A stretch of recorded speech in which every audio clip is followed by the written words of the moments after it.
अब हमको ये समझ में आ गया है कि हमारा जुल्म का जो पत्ता होता है उसे मैदान में कब उतारना चाहिए। एक ऐसा अल्हम्दुलिल्लाह माहौल है कि अकबर भाई कई सालों के बाद यहाँ पर आ रहे हैं। इससे पहले का जो इलेक्शन हुआ था सेहत की वजह से वो नहीं आ सके थे, मुंबई के इलेक्शन के दौरान भी नहीं आ सके थे वो, और हमने भी बहुत ज्यादा इसलिए जोर नहीं दिया था कि वाकई में अकबर साहब की तबीयत बहुत ही खराब थी, लेकिन आप लोगों की दुआओं की वजह से आज अल्हम्दुलिल्लाह वो ठीक है। और मैं ये समझता हूँ कि जितना हमें अकबर साहब के आने का इंतजार है और जितनी खुशी हमें अकबर साहब को देखने की, उनको सुनने की है, उतनी ही खुशी अकबर साहब को भी है कि वो औरंगाबाद आ रहे हैं इतने सालों के बाद। यकीनन 5 सालों का जो जखीरा उनके पास जमा है वो 29 तारीख के दिन दिल खोलकर आपको सुनने को मिलेगा। सिर्फ आप लोगों से ये इल्तिजा की जा रही है, जैसा हमारे सीनियर कायर डॉक्टर गफ्फार कादरी साहब ने, तमाम जिम्मेदारान ने आप लोगों को जो बताया है कि 29 तारीख का ये जो जलसा है उसकी जब इनिशियल तैयारी की जा रही थी तो कहाँ ये जलसा होगा, इस बारे में जब चर्चा हो रही थी तो हमें ये एहसास हो रहा था कि औरंगाबाद का सबसे बड़ा मैदान जो है वो आमखास मैदान है, लेकिन अकबर भाई अगर आ रहे हैं तो आमखास मैदान भी छोटा मैदान नजर आ रहा है। इस बार हम जब गुलबर्गा गए, असद साहब का जो जलसा था, और वहां पे हमने जो हमारी माओ और बहनों की तादाद वहां पर देखा तो हमें एक यकीन हुआ कि इतनी भारी तादाद के अंदर अगर हमारी माएं और बहनें असद साहब को सुनने के लिए वहां पर आई, कई घंटों तक बैठे, तो इस बार हमने खुसूसी तौर के ऊपर ये फैसला लिया और इसका पूरा इंतजाम किया जा रहा है कि 29 तारीख के दिन हमारी माएं और बहनें, इन लोगों के लिए एक खास तौर से इंतजाम किया जा रहा है, क्योंकि जिस मुद्दे के ऊपर आज पूरे मुल्क के अंदर चर्चा हो रही है, उस मुल्क के अंदर जितने भी आंदोलन चल रहे हैं, ये पहली बार ऐसा हो रहा है कि हम पीछे हैं और हमारी माएं और बहनें इसका नेतृत्व कर रही हैं। इसकी जो शुरुआत हुई है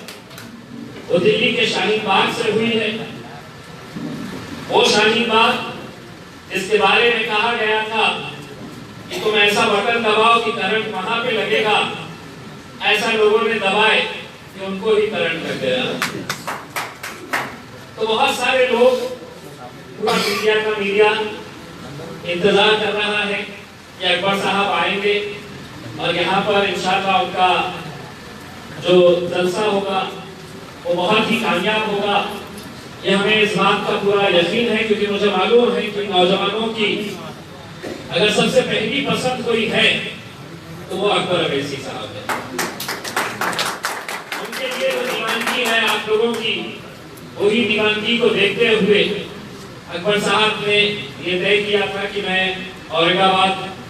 सबसे पहले आऊंगा, क्योंकि औरंगाबाद की आवाम ने हमेशा से ही मजलिस के लिए जो मोहब्बत दी है, चाहे फिर वो बैरिस्टर असदुद्दीन अवैसी साहब के लिए हो, अकबर अवैसी साहब के लिए हो, हमेशा आप लोगों ने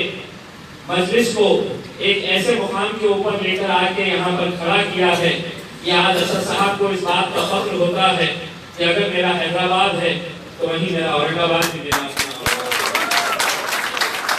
ये आप लोगों की मोहब्बत की वजह से मुमकिन हुआ है। मैं आप तमाम लोगों के जितने भी मशवरे अभी गफ्फार कादरी साहब ने जो बताए हैं, हम उसका एहतराम करते हैं कि आप लोगों ने बहुत ही अच्छे मशवरे यहाँ पर दिए हैं। अब ये हमारी जिम्मेदारी रहेगी, और आज डॉक्टर गफ्फार कादरी साहब ने एक और मशवरा दिया है कि जितनी आवाम औरंगाबाद शहर से आएगी उतनी ही जिम्मेदारी के साथ हमारे जो तालुका के प्लेसेस है, चाहे फिर वो सिल्लोड हो, कन्नड़ हो, गंगापुर हो, वैजापुर हो, यहाँ से भी जो लोगों को लाने का इंतजाम किया जाना चाहिए या वहाँ के हमारे जिम्मेदारों के साथ जो कोऑर्डिनेशन होना चाहिए। अकबर साहब आ रहे हैं तो मुझे लोग कहते हैं कि हम शोलापुर से इतनी गाड़ियां लेकर आ रहे हैं, कोई कहता है पूना से इतनी गाड़ियां लेकर आ रहे हैं, लेकिन ये प्रोग्राम को बहुत अच्छे तरीके से हमको ऑर्गेनाइज करने का है। वॉलंटियर्स के मामले में जो भी जिम्मेदारी जिन लोगों को दी जाएगी वो बखूबी उसको अंजाम देंगे। इस बारे में सबको ध्यान रखने की जरूरत है और बहुत ही डिसिप्लिन के साथ ये प्रोग्राम हमें ऑर्गेनाइज करना है। आप लोगों ने देखा होगा कि मीडिया वाले हमसे कितनी मोहब्बत करने लगे थे। कल से तो सिर्फ हम चल रहे हैं, सिर्फ मजलिस ही चल रही है। तो ऐसी कोई हरकत, ऐसा कोई चीज ना करे कि जिसकी वजह से पार्टी को नुकसान हो, हमारे कायदों के ऊपर आने के ऊपर रोक लगे, उनको दिक्कत हो और हमें शर्मिंदगी महसूस हो। तो ये सब चीजों को ध्यान में रखते हुए ये हमारी आपकी सबकी जिम्मेदारी है कि हम लोग 29 तारीख के इस जुलूस जलसे को हम कामयाब बनाएं। अकबर साहब का प्रोग्राम वो कब आएंगे, कैसे आएंगे, ये वफाद खालवी साहब टच में है, उनके कॉन्टैक्ट में है। जैसे ही पता चलेगा इंशाल्लाह फिर उनका इस्तेमाल किस तरह से किया जाना है, ये सब फाइनल पॉइंट जो है वो हम लोग मिलकर करेंगे। बस आप लोगों से यही अपन गुजारिश है कि आप लोग ये अगले आने वाले कुछ दिनों के अंदर सोशल मीडिया के ऊपर एक बहुत ही एग्रेसिव कैंपेन चलाइएगा कि इस कैंपेन के जरिए कि अकबर अवैसी साहब आने वाले हैं, यहाँ पे जुलूस उनका जलसा होने वाला है। तो हमारे पास सोशल मीडिया के ऊपर बहुत सारे नौजवानों ने ये भी कहा है कि हमको होर्डिंग्स लगाना है बहुत सारे अखबारों के अंदर। क्या आपको खुली छूट है कि आप लोग अपने अपने होर्डिंग्स लगाइए, अपनी तस्वीरों के साथ अपने होर्डिंग्स लगाइएगा अकबर साहब के इस्तेमाल के लिए। अखबारों में किसी को अगर देने का है तो अपनी तस्वीरों के साथ लगाइए। ये मत जिक्र करिएगा कि उस होर्डिंग के अंदर, उस बैनर के अंदर, उस अखबार के एडवर्टाइजमेंट के अंदर इम्तियाज जलील साहब की फोटो रहेगी क्या, वफाद खालवी साहब की फोटो रहेगी क्या। हमारी दिलचस्पी ये रहेगी कि आपकी फोटो उसके अंदर जरूर रहनी चाहिए। अपने बैनर्स लगाइए, अपने होर्डिंग्स लगाइए और पेपर के अंदर जितने एडवर्टाइजमेंट दे सकते हैं आप दीजिए। क्योंकि एक बात हमको समझ में आती है कि हम यहाँ पर जो खड़े हैं वो सब आप लोगों की वजह से खड़े हैं। हमारे लिए आप लोग बहुत मायने रखते हैं। इंशाल्लाह हमें पूरा यकीन है कि आप लोग पूरी तरह से इसके अंदर अच्छे तरीके से ऑर्गेनाइज करेंगे, ऑर्गेनाइज करके इस जलसे को बहुत बहुत कामयाब बनाएंगे। मैं तो ये समझता हूँ कि पिछले कई सालों के अंदर ऐसा जलसा औरंगाबाद में देखा नहीं होगा। ऐसा जलसा इंशाल्लाह 29 तारीख को सब मिलकर यहाँ